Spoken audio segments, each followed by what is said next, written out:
আসসালামু আলাইকুম। আচ্ছা, এখন ওই সম্মানিত দর্শক, এই যে দুইজন আসছিল মাদারীপুর থেকে, না? হ্যাঁ। মাদারীপুর থেকে আসছে। এই যে ওনার ওয়াইফ মূলত আগে আমার কাছে চিকিৎসা নিয়েছিল 41 দিন আগে। আলহামদুলিল্লাহ উনি সুস্থ, জিন্নাতের সমস্যা ছিল। পরবর্তীতে জানতে পারে ওনার হাজবেন্ডেরও সমস্যা, তো এখন তার হাজবেন্ডকে নিয়ে আসছে।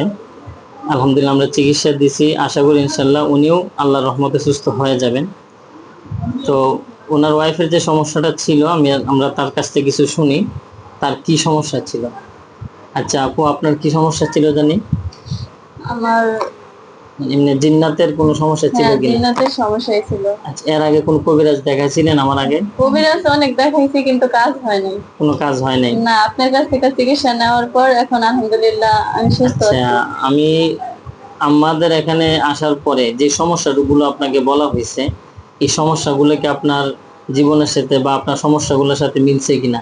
হ্যাঁ, সবকিছু মিলছে? হ্যাঁ, সবকিছু আর মিলছে। অন্যান্য কবিরাজের বলছিলেন কেউ বলছে চালান দিছে, কেউ বলছে বিভিন্ন ধরনের কথা হ্যাঁ, বলছে। হ্যাঁ, যাই হোক, আলহামদুলিল্লাহ পরবর্তীতে আপনার চিকিৎসা আমরা করছি, এখন মোটামুটি পুরোপুরি সুস্থ। হ্যাঁ। আর কোনো সমস্যা আছে এখন? না। আচ্ছা, যাই হোক, পরবর্তী এখন আসছেন কি জন্য?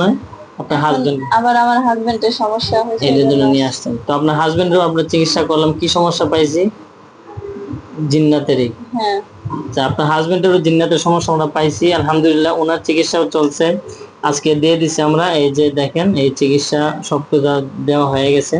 তো আপনারা সকলে দোয়া করবেন আল্লাহ তাআলা যেন তাদের দুজনকে পরিপূর্ণভাবে সুস্থ করেন এবং সংসারটা যেন আল্লাহ তাআলা রহমতে ভরপুর করে দেন। আমরা সকলেই দোয়া করব, আমাদের জন্য দোয়া করবেন ইনশাআল্লাহ। আসসালামু আলাইকুম ওয়া রাহমাতুল্লাহি ওয়া বারাকাতুহু।